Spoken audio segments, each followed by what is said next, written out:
Let me tell you something that's going to sound like a riddle. I am a rich man sitting in a chair that I can barely get out of, hooked up to a machine that does the job my own kidneys quit doing. And I have spent the last 2 years trying to buy my way out of a problem that didn't cost me a dime to prevent. That's not a riddle. That's just stupidity. Expensive, slow, preventable stupidity. And I'm not here to get your sympathy. I don't want it. What I want is to grab you through this screen by whatever you're wearing and say, that thing you're putting off, that checkup, that blood work, that conversation with yourself about the way you're eating or drinking or sitting on that couch every night. You're not getting away with it. You think you are. I thought I was. For 30 years, I thought I was getting away with it. I made $3.2 million in commercial real estate before I turned 50. Closed my first six-figure deal at 29. Had a corner office by 34. My wife Linda and I raised 2 kids who actually turned out good. And I mean that, not in the way people say it at dinner parties. My son Marcus is in Charlotte, does something with servers I don't fully understand, calls me every Sunday. My daughter Ellie teaches 2nd grade right here in Savannah. Married a guy named Paul who's better than she deserved.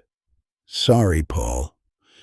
And they have a little girl named June who is 2 years old and thinks I hung the moon.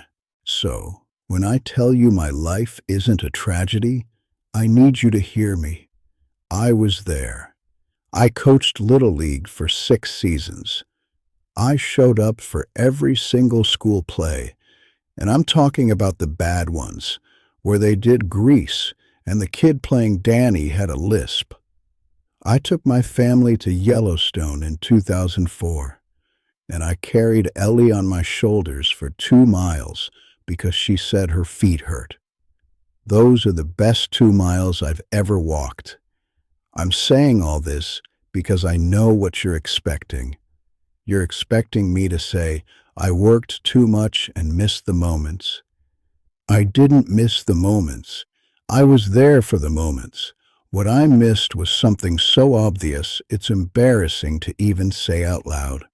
I missed me. I missed the part where I was supposed to take care of the one machine that makes all the other stuff run. So, here's what I need you to do right now. Open your phone. Look at when your last physical was. If it was more than a year ago, book one today. Not tomorrow, not next week, today. I don't care if you feel fine. I felt fine for 20 years while my kidneys were quietly packing their bags. When I was about 40, I could close a deal over lunch at this barbecue place off Abercorn Street. I'd eat a pulled pork plate with 2 sides of mac and cheese, sweet tea, and a slice of pecan pie. Then I'd go back to the office and work until 7. Felt like a king. My body was a machine. That's what I told myself. I'd say that exact phrase. My body is a machine. And I was right. It was a machine. One I never changed the oil in, never checked the tires, never once opened the hood. Here's something people don't understand about slowly destroying yourself. It doesn't feel like destruction. It feels like Tuesday. You're not making one catastrophic decision. You're making the same small decision 15,000 times. And each individual time, it's nothing.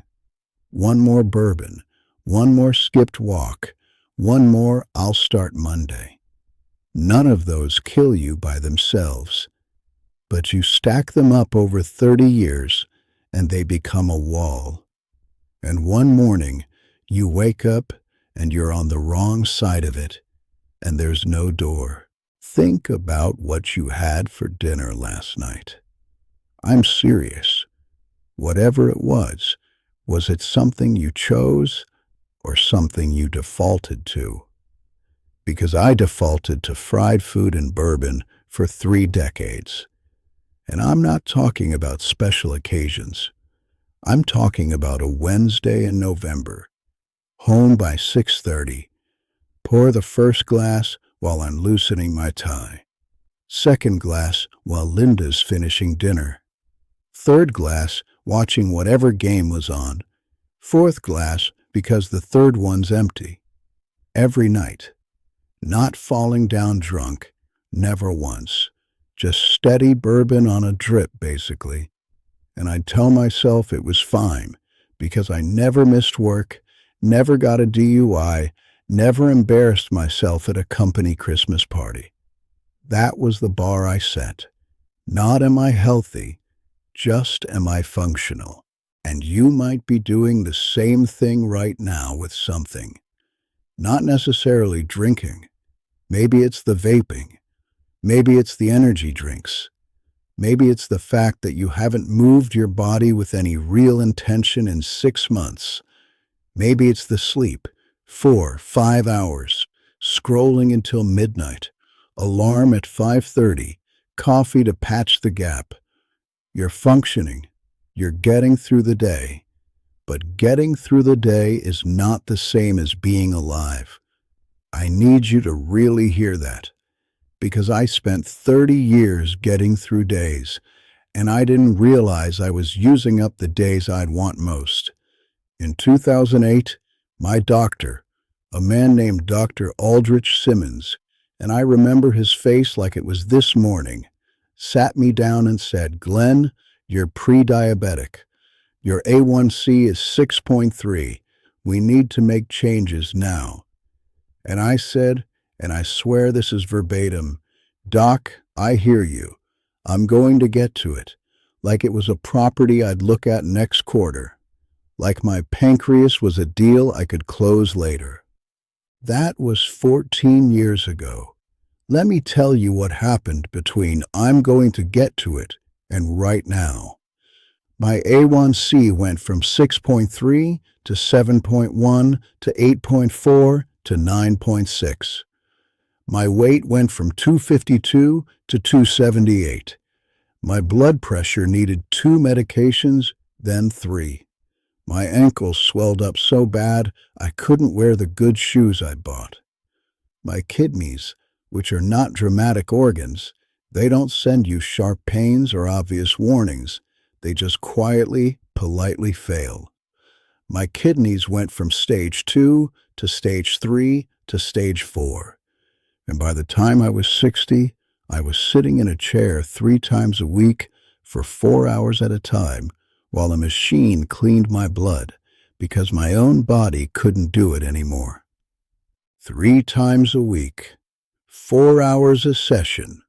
Do the math on that. That's 12 hours a week, 624 hours a year. That's 26 full days I spend in a chair letting a machine do what a 30-minute walk and some grilled chicken could have prevented. I have spent more time on dialysis than I spent at Yellowstone with my daughter on my shoulders. Let that sit with you. Now I'm going to tell you something, and I need you to really listen. If you're in your 20s or 30s right now, your body is lying to you. It is lying to you every single day. It's telling you everything is fine. It's absorbing the punishment like a brand new car absorbs potholes. Smooth ride, no feedback, no warning lights. But underneath the chassis, things are bending, things are cracking. And by the time the check engine light comes on, the engine is already halfway gone. I want you to go to your kitchen, look in your fridge, and be honest with yourself about what's in there. If the answer is mostly takeout boxes and condiments, that's a choice you're making. Buy 1 bag of vegetables this week. Just one. Cook them badly. I don't care. Eat them with hot sauce. It's a start. That's all I'm asking for. A start. People love to talk about regrets like they're all about relationships. I wish I'd told my father I loved him. I wish I'd spent more time with my kids. And those are real, and they matter. But nobody talks about the regret of having $1.8 million in the bank and needing a kidney you can't buy. Nobody talks about watching your granddaughter run across the yard and not being able to chase her because you get winded standing up from a chair. Nobody talks about the look on your wife's face when she has to help you out of the bathtub. Linda is 60 years old, and she is helping a 62-year-old man out of a bathtub like he's 90. You want to talk about regret?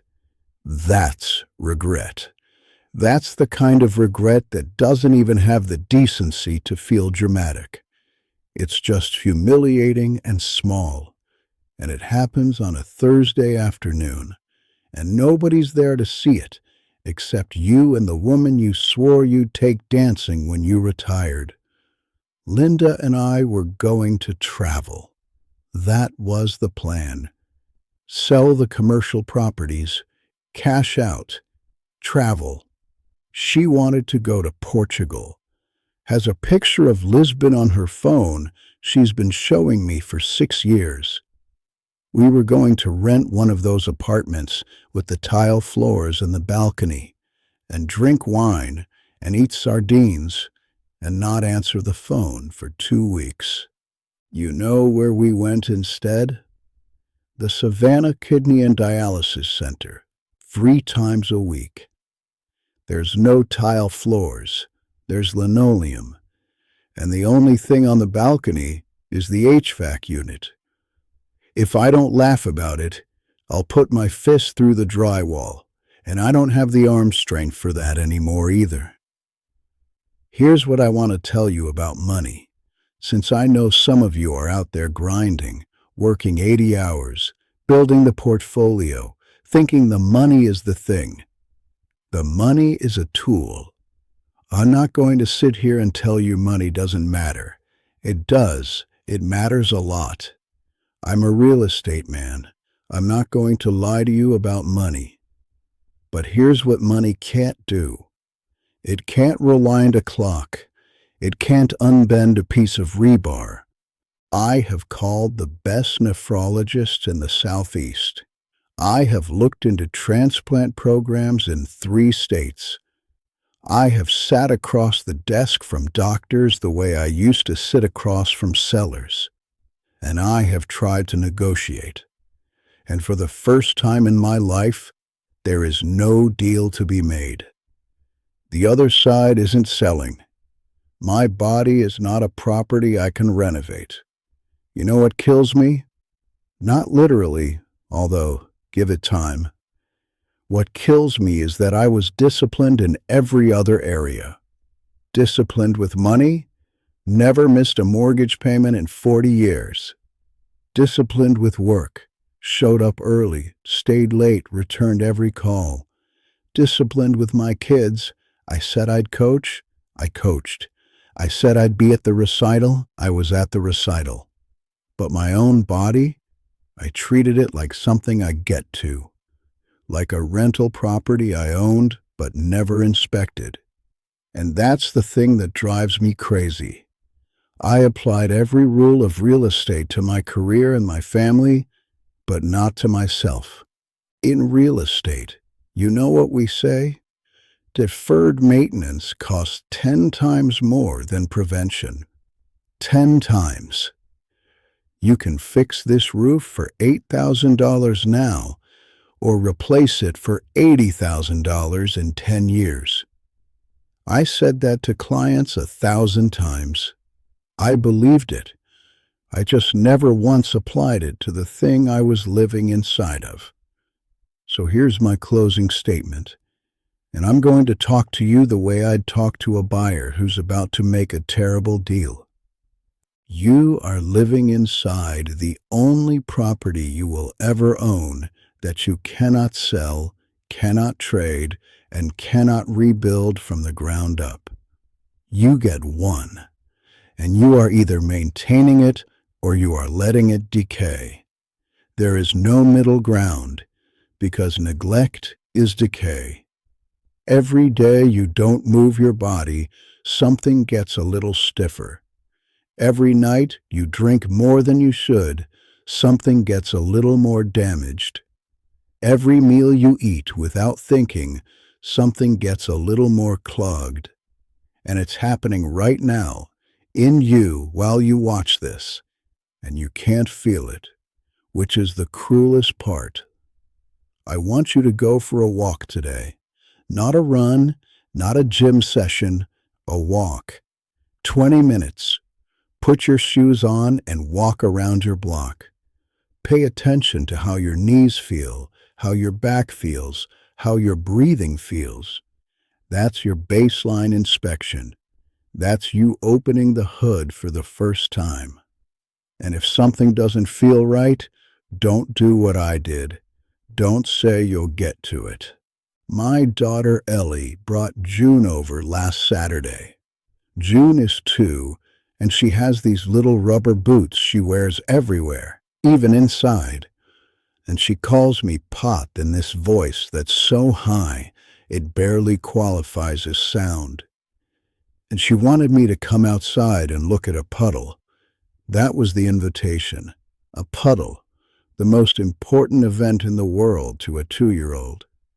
And I went outside, and I stood there, and I looked at this puddle with her.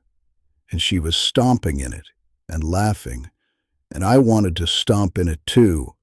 I wanted to get down on her level and splash around and act like an idiot and hear her scream laugh the way toddlers do. And I couldn't. I couldn't get down there. And as I'd gotten down, I couldn't have gotten back up. So I just stood there and watched her. And she looked up at me and said, "Pop, Pop, you do it." And I said, "Pop, Pop's watching, baby." That's the tax. That's what 30 years of I'll get to it costs. Not some dramatic hospital scene. Not some movie moment with machines beeping. It's a puddle. It's a 2-year-old in rubber boots asking you to jump, and you can't. I'm 62 years old. I have maybe 10 years left if the dialysis holds and the heart cooperates. And those are generous numbers my doctor gave me with his optimistic face on. 10 years. My dad lived to 89. His dad made it to 91. I had that in me. I had the genetics for almost 30 more years, and I ate and drank them away one Waffle House breakfast at a time. So here's the deal, and I'm going to put this in terms I understand. I'm offering you free information. No closing costs, no hidden fees, no inspection contingencies. The property you're living in is either appreciating or depreciating, starting right now, starting today. And you are the only contractor on the job. Nobody else is going to maintain it for you. Not your wife, not your doctor, not your future self. You, today. Go for the walk. Book the physical. Put down the glass. Look in the fridge.